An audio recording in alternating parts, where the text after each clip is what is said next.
Assalamualaikum warahmatullahi wabarakatuh. Halo semua, perkenalkan nama saya Zia Riza Sinensis, NIM 7211418247. Saya dari Rombel Akuntansi E 2018. Sebelumnya, saya mau mengucapkan terima kasih kepada Bu Indahani Syukurillah yang telah memberikan tugas akhir ini, yaitu membuat video tentang materi auditing 1. Nah, di video ini saya akan membahas materi tentang tujuan audit dan kecurangan audit. Tak lupa di akhir nanti saya akan membahas salah satu contoh kasus yang berkaitan dengan materi yang telah saya sampaikan. Langsung kita bahas ke materi yang pertama, yaitu tujuan audit. Jadi, apa itu tujuan audit? Tujuan audit adalah menyediakan para pemakai laporan keuangan suatu pendapat yang diberikan oleh auditor yang menyatakan bahwa laporan keuangan tersebut sudah bebas dari salah saji yang material dan kerangka kerjanya sudah sesuai dengan akuntansi keuangan yang berlaku. Langkah-langkah untuk memahami tujuan audit. Yang pertama, memahami tujuan dan tanggung jawab audit. Yang kedua, membagi laporan keuangan menjadi beberapa siklus. Yang ketiga, mengetahui asersi manajemen tentang laporan keuangan. Yang keempat, mengetahui tujuan umum audit yang berkait dengan kelas transaksi, akun, dan pengungkapan. Yang kelima, mengetahui tujuan khusus audit untuk kelas transaksi, akun, dan pengungkapan. Kita membahas langkahnya satu persatu ya. Mulai yang pertama, yaitu memahami tanggung jawab dan tujuan audit. Jadi, auditor melakukan audit sesuai dengan pendekatan siklus, yaitu melakukan pengujian audit atas transaksi yang membentuk saldo akhir dan juga melakukan pengujian atas saldo akun itu sendiri. Tanggung jawab manajemen. Tanggung jawab manajemen yaitu membentuk kebijakan akuntansi yang baik, menyelenggarakan pengendalian internal yang memadai, dan membuat laporan keuangan secara wajar. Karena dalam kesehariannya, pihak manajemen lebih mengerti dan memahami tentang transaksi yang terjadi yang mencakup aktiva, kewajiban, dan ekuitas jika dibandingkan dengan auditor. Karena auditor itu hanya melakukan pengujian. Apabila auditor membutuhkan sesuatu yang berkaitan dengan transaksi pada laporan keuangan, auditor dapat bertanya kepada pihak manajemen. Tanggung jawab auditor. Auditor bertanggung jawab untuk melakukan verifikasi atas laporan keuangan, yaitu menemukan ketidakberesan, kekeliruan, kecurangan, dan unsur pelanggaran hukum yang material, guna untuk menemukan kepastian yang layak apakah laporan keuangan tersebut sudah bebas dari salah saji yang material atau belum. Tanggung jawab auditor untuk mendeteksi salah saji mencakup beberapa istilah. Yang pertama yaitu material versus tidak material. Salah saji dikatakan material jika gabungan dari kekeliruan dan kecurangan di dalam laporan keuangan belum dapat dikoreksi, sehingga hal ini akan mempengaruhi atau mengubah keputusan para pengguna laporan keuangan. Yang kedua yaitu kepastian yang layak. Standar auditing menyatakan bahwa kepastian yang layak merupakan tingkat kepastian yang tinggi tetapi tidak absolut. Maksudnya, auditor tidak bisa memastikan laporan keuangan tersebut sudah bebas dari salah saji atau belum, karena bisa saja auditor belum dapat mendeteksi atau menemukan salah saji yang ada. Yang ketiga yaitu kekeliruan versus kecurangan. Nah, apa sih bedanya? Jadi, kekeliruan adalah salah saji yang dilakukan secara tidak sengaja, sedangkan kecurangan adalah salah saji yang dilakukan secara sengaja. Nanti saya akan membahas lagi tentang kecurangan ya. Skeptisisme profesional. Seorang auditor harus bersikap skeptisisme profesional, yaitu menyeimbangkan rasa percaya dan rasa curiga untuk mendapatkan kepastian yang layak. Langkah selanjutnya untuk mengembangkan tujuan audit yaitu membagi laporan keuangan menjadi beberapa siklus. Nah, laporan keuangan dibagi menjadi beberapa komponen atau segmen kecil dengan maksud untuk mempermudah pengujian audit dan mempermudah dalam pembagian kepada tim audit. Segmentasi audit yang paling umum dan mudah digunakan yaitu pendekatan siklus. yaitu menempatkan jenis-jenis transaksi dan saldo akun yang saling berkaitan satu sama lain ke dalam satu segmen yang sama. Contohnya, penggajian dan personalia atau penjualan dengan penagihan. Langkah yang ketiga yaitu mengetahui asersi manajemen yang berkaitan dengan laporan keuangan. Nah, asersi manajemen adalah pernyataan tersirat atau yang dinyatakan secara jelas dari pihak manajemen kepada auditor mengenai jenis transaksi atau akun yang terkait dalam laporan keuangan. Standar auditing membagi asersi menjadi 3 bagian. Yang pertama yaitu asersi dalam kelas transaksi dan peristiwa. Yang kedua yaitu asersi tentang saldo akun pada akhir periode. Yang ketiga yaitu asersi yang berkaitan dengan pengungkapan dan penyajian. Langkah yang keempat yaitu mengetahui tujuan audit umum yang berkaitan dengan kelas transaksi, saldo akun, dan pengungkapan. Berfungsi sebagai kerangka kerja auditor dalam mengumpulkan bahan bukti yang kompeten yang cukup dalam pekerjaan lapangan dan memutuskan bahwa bukti tersebut sudah sesuai dengan penugasan yang ada. Langkah yang terakhir yaitu yang kelima, mengetahui tujuan khusus audit untuk transaksi, saldo akun, dan pengungkapan. Di sini membantu penggolongan transaksi material auditor seperti penjualan, penerimaan kas, penggajian, dan masih banyak lagi. Nah, materi yang pertama sudah selesai kita bahas. Sekarang kita masuk ke materi yang kedua ya, yaitu tentang kecurangan audit. Kecurangan merupakan tindak kejujuran yang dilakukan secara sengaja untuk merampas hak atau kepemilikan orang lain. Kalau dalam laporan keuangan, kecurangan yaitu melakukan salah saji yang dilakukan secara sengaja. Jenis-jenis kecurangan ada 2. Yang pertama, kecurangan dalam laporan keuangan. Yang kedua, kecurangan dalam penyalahgunaan aset. Kecurangan dalam laporan keuangan merupakan salah saji atau penghapusan jumlah ataupun pengungkapan yang dilakukan secara sengaja dalam laporan keuangan untuk mengelabui para pemakai laporan keuangan. Penyalahgunaan aset.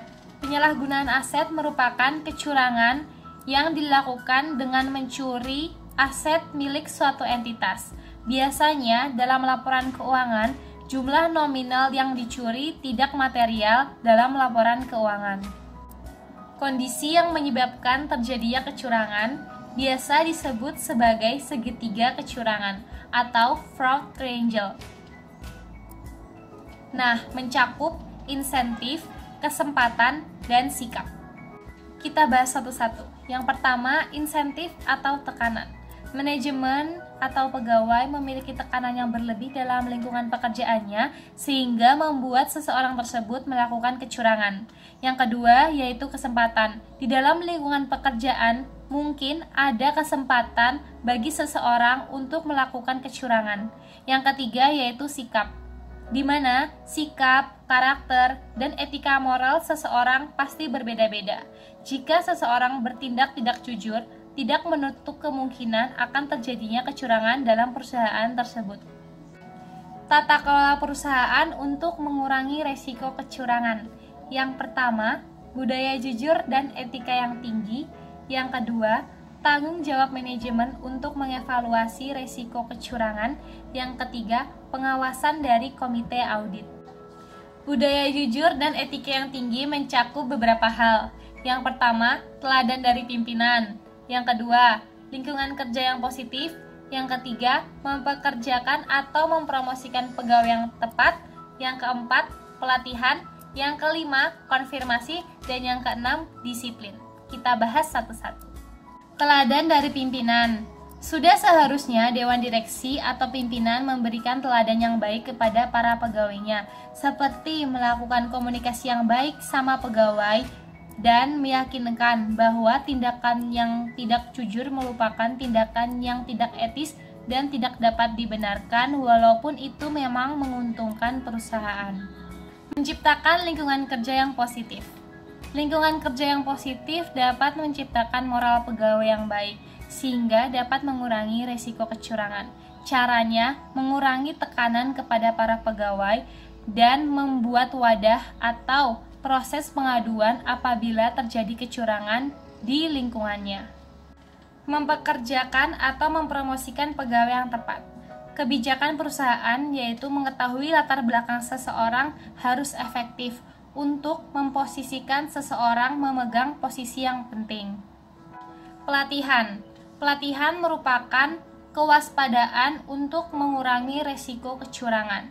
Ini dilakukan sesuai dengan tanggung jawab atau posisi masing-masing. Apabila terjadi kecurangan, seseorang tersebut dapat mengomunikasikannya untuk mengatasi risiko kecurangan tersebut. Konfirmasi. Para pegawai diminta untuk membuat pernyataan bahwa mereka telah mematuhi ekspektasi perusahaan dan mengetahui semua kode etik perusahaan. Hal ini dapat dilakukan untuk menegakkan kode etik pada perusahaan supaya dapat mengurangi risiko kecurangan. Disiplin.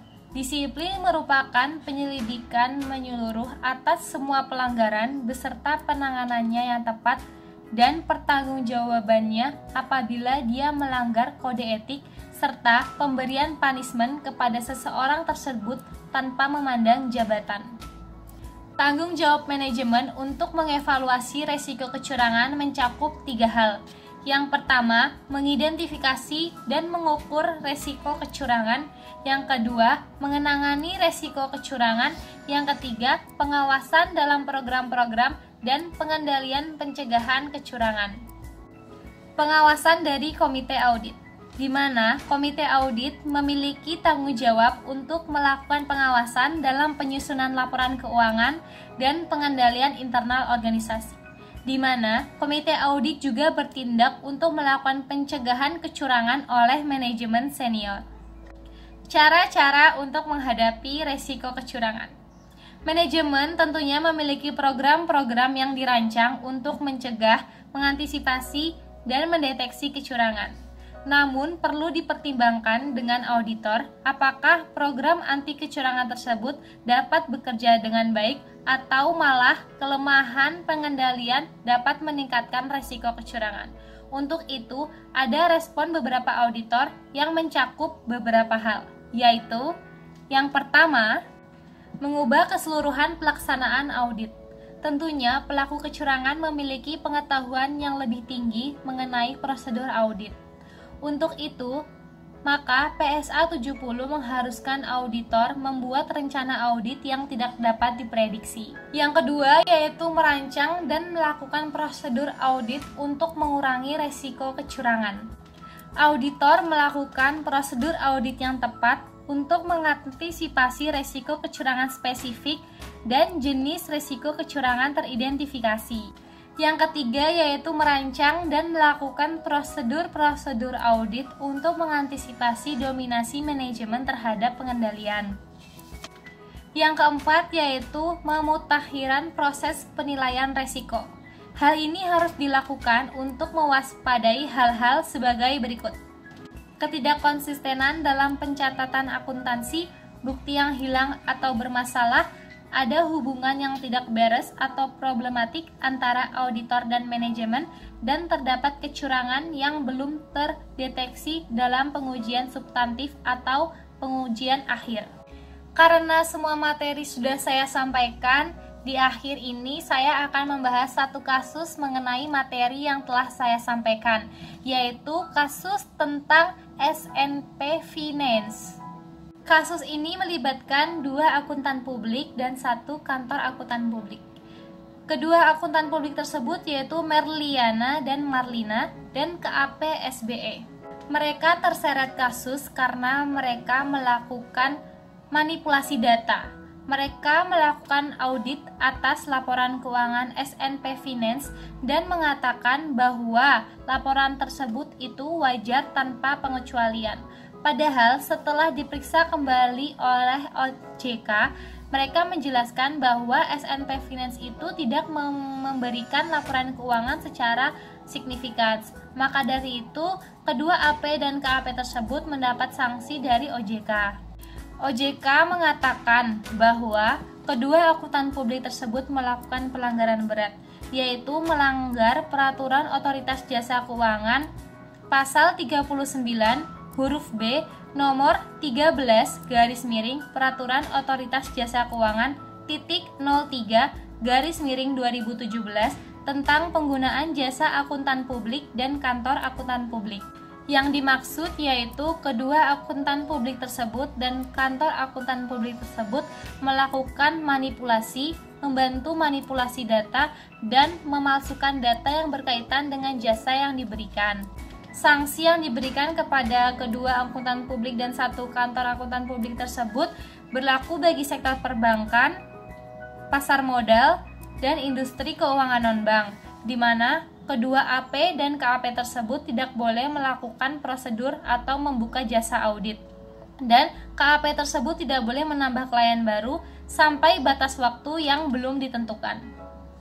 Kasus yang telah saya bahas sangat berkaitan dengan materi sebelumnya, karena sesungguhnya seorang auditor bertanggung jawab untuk memverifikasi, menemukan kecurangan, kekeliruan, dan kesalahan dalam laporan audit. Tetapi dalam hal ini, seorang akuntan publik tersebut malah bersekongkol dengan pihak perusahaan untuk melakukan manipulasi data. Untuk itu, akuntan publik tersebut tentunya melanggar kode etik profesi sebagai auditor. Cukup sekian materi auditing dan contoh kasus yang bisa saya sampaikan dalam video ini. Kurang lebihnya saya mohon maaf. Wassalamualaikum warahmatullahi wabarakatuh.